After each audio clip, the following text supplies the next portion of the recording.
Now, I hate to spoil the George H.W. Bush memorial mood. Oh, please do. But I want to remind you that he's the one that ran that racist election campaign against Governor Dukakis. Remember the Willie Horton ad campaign? When Dukakis was governor, Horton, a black man in a prison furlough program, escaped and raped a white woman. Suddenly, the Bush campaign then became all about protecting white women from black rapists. Bush's ads made it sound as if Willie Horton was actually Dukakis' running mate. But this week, everyone has only kind things to say about Bush. The Times headline called him a genial force in American politics. So he was a genial racist. Not like Trump, who's a nasty racist. 150,000 Iraqi civilians were killed in the first Iraqi war, that genial guy's war. The genial Bush ordered the bombing of downtown Iraq, killing 500 civilians in a bomb shelter. But how can we mention that when the kindly, well-behaved old guy hasn't even been buried?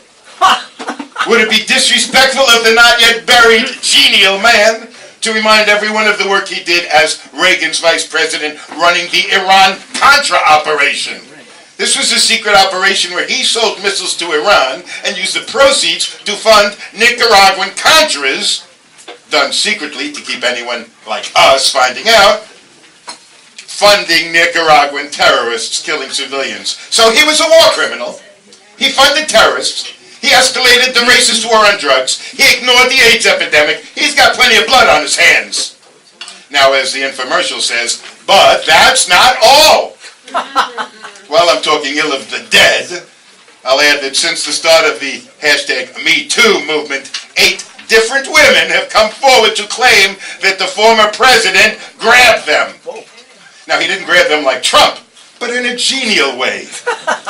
One woman reported that from his wheelchair he'd say, "Who's your favorite magician? David Copperfield," and grab her ass. That's a true one. But what was the NPR feature story today? President George H.W. Bush's choice of bold, whimsical socks made him a style icon.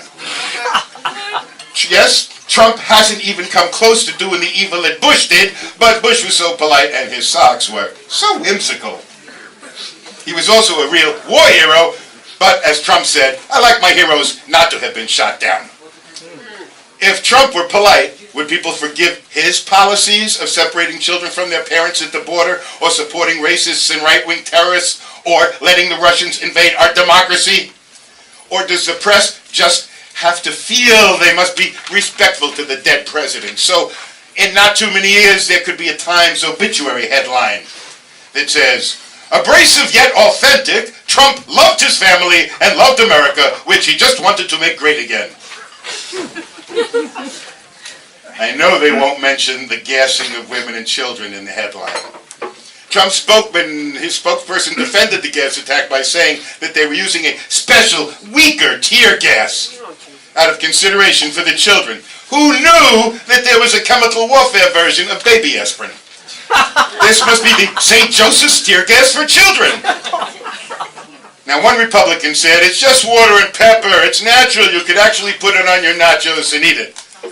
Of course, if you take those nachos and jam them into the eyes and nose of that guy, he might reconsider how bad a thing it really is.